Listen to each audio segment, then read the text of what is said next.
también es importantísimo. El que lee es muchos, el que lee es varios. Todo lector puede decir, yo soy legión. Todo lector tiene un secreto que es un poco satánico, es un poco demoníaco. Y es que cuando yo leo El adversario de Manuel Carrère, por ejemplo, que habla sobre un asesino que es Jean-Claude Roman, a lo largo de toda esa novela yo soy el asesino. Yo estoy ahí, a mí me está sucediendo esa historia. Pienso como Jean-Claude Roman, entiendo. Jean-Claude Roman sale todos los días diciendo que va a trabajar en la Organización Mundial de la Salud. Y es mentira, tiene una doble vida. Es una historia real, es una crónica novelada. Y es falso. En realidad va en su carro hasta un bosque y se pone a leer, prende el radio, se queda metido al fondo del bosque camuflado para que no lo vean, se come un sándwich al mediodía y de pronto en las horas de la tarde se regresa a su casa y dice, no, todo bien. La oficina estuvo complicadísima, tuvimos una cantidad de cosas, nos llegaron unos casos de África que no sabemos cómo manejar. Y llevó esa vida 14 años. Siempre mintiendo, siempre llevando una doble existencia, hasta que no pudo más. Empieza a ser descubierto y prefiere matar a su familia, y mata a sus hijos, mata a su mujer, mata a sus suegros, mata a todo el mundo. Intenta suicidarse y no puede. Somos ese tipo a lo largo de toda la novela. Cuando leemos Crimen y Castigo somos Rodia Raskolnikov y terminamos asesinando a 2 ancianas usureras y terminamos en Siberia al final. Cuando leemos sobre Héroes y Tumbas somos Fernando Vidal Olmos. Y entramos dentro de la psique de un paranoico clínico que recorre la ciudad de Buenos Aires y que cree que los ciegos son una secta que se van a tomar el mundo y que se reúnen en las cloacas de la ciudad. Es decir, esto es lo demoníaco que hay en el fondo del arte. Por eso es tan peligroso, por eso se consideran los artistas todavía al día de hoy seres peligrosos. Y por eso le queman la biblioteca a Don Quijote. ¿Por qué se la queman? ¿Por qué terminan el cura y el barbero discutiendo y diciendo quémenle los libros al tipo? Para que vuelva a ser Alonso Quijano y se quede quieto y deje de creer que puede ser un caballero andante llamado Don Quijote de la Mancha.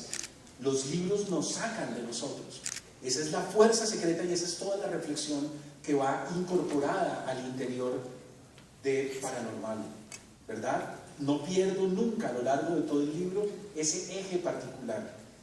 De repente, cuando yo estoy armando estas reflexiones que vienen de tiempo atrás y que ustedes me habrán escuchado en una charla o en otra, o en un texto o en el otro, de repente vengo carteándome con un psicólogo que es Diego Moreno, que por ahí debe estar, espero. Y nos vamos carteando con Diego y de repente me dice, vente para Saravena a unas charlas o algo con unos docentes. Yo le digo, perfecto, muy bien. Llego a Saravena, es una zona de conflicto dura, es una zona del ELN, en la frontera con Venezuela. Y cuando estoy ahí, Diego me dice, yo creo que hay alguien que tú tienes que conocer, que tú tienes que hablar con él. Entonces yo le digo, ¿y de quién se trata? Y me dice, es un tipo que está muy retirado, muy apartado, en una zona fuera de Saravena. Nos toca tomar un carro e ir a unos 45 minutos más o menos, pero él está ahí esperando el fin del mundo y vive en una casa en un árbol y lleva 8 años ahí. Yo le dije, ya maestro, nos vamos ya. Zoom, nos fuimos y este es Manuel, el que ven en la escena, y esa es su casa, en ese árbol. Y Manuel muchas veces anda desnudo y anda como un santón por ahí en peloto y lo ven los guerrilleros y luego pasan los militares y luego pasan los paramilitares y no le hacen nada y no lo tocan y comprenden que está como fuera de las coordenadas establecidas, ¿verdad? Que no es atrapable.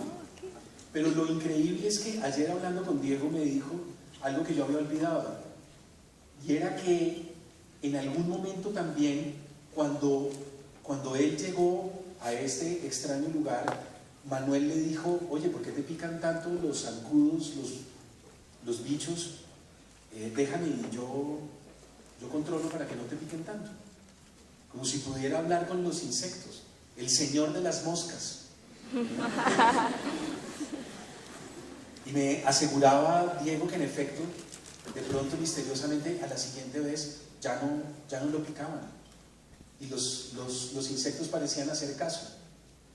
Yo lo vi a él, no les voy a pasar ese video, sino que les voy a pasar otro, pero yo vi cómo salían los peces a saludarlo. Yo jamás en mi vida había visto eso, que uno llegara a un río o a una laguna y los peces salieran y saltaran y saludaran la presencia del individuo que está allí. En una de las conversaciones con Manuel, y ustedes recordarán el texto, de repente Manuel me cuenta que se pasaba horas y horas y horas en la laguna contemplando los insectos que volaban, que planeaban sobre el agua. Y entre las cosas que más lo seducían eran las libélulas. Las libélulas parecían moverse de una manera curiosa, y era que no acuatizaban, pero tampoco estaban volando, sino parecían desplazarse por el agua, parecían irse por el agua y viajar por el agua como si estuvieran navegando, incorporadas de una manera curiosa. Y él dijo, yo quiero moverme así. Yo quiero moverme por mi laguna, por mi lago, quiero moverme de esa manera como una libélula. Y empieza el devenir insectívoro de Manuel. Empieza el devenir libélula, ¿verdad? Del hombre que está en extramuros, del señor de las moscas. Y es increíble, construyó un aparato para moverse como una libélula, y es lo que les voy a mostrar. Esto está tomado con el celular de Diego. Mírenlo. Y es increíble, porque yo no sé cómo hace uno para armar este aparato.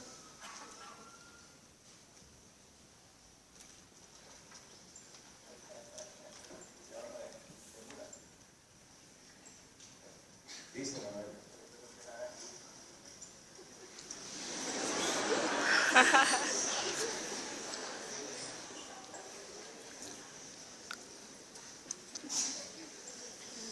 El hombre insecto libélula.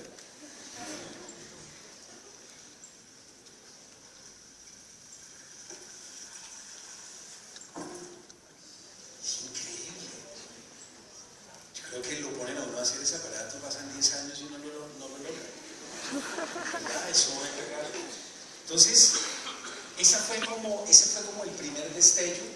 Ese fue como algo que yo ya venía armando y armando, pero de repente ahí ese día algo creo que grabamos con un celular esa entrevista, y yo de regreso iba ya pensando en Paranormal Colombia y diciendo, necesito hablar de esto, necesito hablar de los universos paralelos que van en la mitad de una sociedad.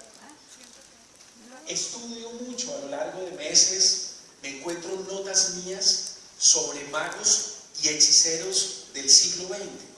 Yo no quería escribir un ensayo, me hubiera encantado hacer un ensayo sobre el tema, pero yo quería ir a sujetos concretos y que el lector recibiera la información de manera directa sin que yo estuviera teorizando tanto. Pero dos brujos, dos hechiceros del siglo XX, me parece que es imposible armar un libro como Paranormal Colombia sin citarlos. Son Erik Hanussen, el astrólogo personal de Hitler, ahí lo ven a mano derecha, detrás de Hitler, en la que está el círculo rojo, y lo ven abajo también. Hitler no movió durante muchos años nada así sin consultarle a Hanussen. Hanussen en algún momento se va de la lengua y dice algo sobre el Reichstag, sobre lo que va a suceder. Un tiempo después Hitler no le perdona semejante impertinencia. Y termina echándole los perros en un bosque. Y terminan finalmente devorando a Hanussen y termina asesinándolo. Lo increíble es que Hanussen es el que da la idea para mandar las profecías de Nostradamus en los aviones cuando pasan por algunas de las poblaciones que empieza a conquistar Alemania. Y dice, estamos condenados, tenemos que entrar, no hay nada que hacer. Las profecías de Nostradamus son muy claras. Nosotros tenemos que ingresar, por ejemplo, a París, cuando toman París. Entonces pasan los aviones y los encargados de propaganda, Goebbels y su gente, mandan las profecías de Nostradamus sobre el pueblo para decirles, miren, no hay nada que hacer, esto es profético, nosotros nos vamos a tomar Francia. Entonces, los aliados, sobre todo los ingleses, Churchill y su gente, entran en contacto con Aleister Crowley, el que está a mano izquierda arriba, la bestia, el famoso mago, brujo, tántrico del siglo XX. Y Aleister Crowley es el encargado de hacer la V de Victory. Pero si ustedes ven películas de la Segunda Guerra Mundial, en esas películas de la Segunda Guerra Mundial los soldados se identifican, los aliados, haciendo los cachos del demonio, hacen así. Luego esto se vuelve esto, que es la V de la victoria. Recuerdan que en las campañas políticas en Colombia utilizaron ese proceso, ese procedimiento, esos símbolos cuando vino la campaña de Gaviria, ¿se acuerdan? Decía Gaviria y salía la V en la mitad. Era como la V de la victoria. Esas estrategias de los publicistas en realidad vienen de la Segunda Guerra Mundial. Y Aleister Crowley vuelve y lee las cuartetas de Nostradamus y se da cuenta que también en las cuartetas uno puede hacer la interpretación de que París va a ser liberada. Y dice también podemos usar las cuartetas para todo lo contrario. Y mandan los aviones las profecías para decir también el pueblo será liberado, y también Nostradamus dice eso. Parece mentira que en la mitad de algo como la Segunda Guerra Mundial, algo que es algo como de cifras, Proyecto Manhattan, física cuántica, que hacen dos hechiceros, dos brujos, dirigiendo los ejércitos principales de la guerra. Y ahí están, ahí están. Entonces yo me hice una pregunta y es, ¿desde cuándo está el poder ligado siempre, ¿verdad?, a consultores, a magos, a brujos, a hechiceros, a nigromantes, videntes, clarividentes, etc. Y me tropiezo con unos recuerdos que tengo de alguien que yo había estudiado con mucho detenimiento durante la maestría, no durante el pregrado.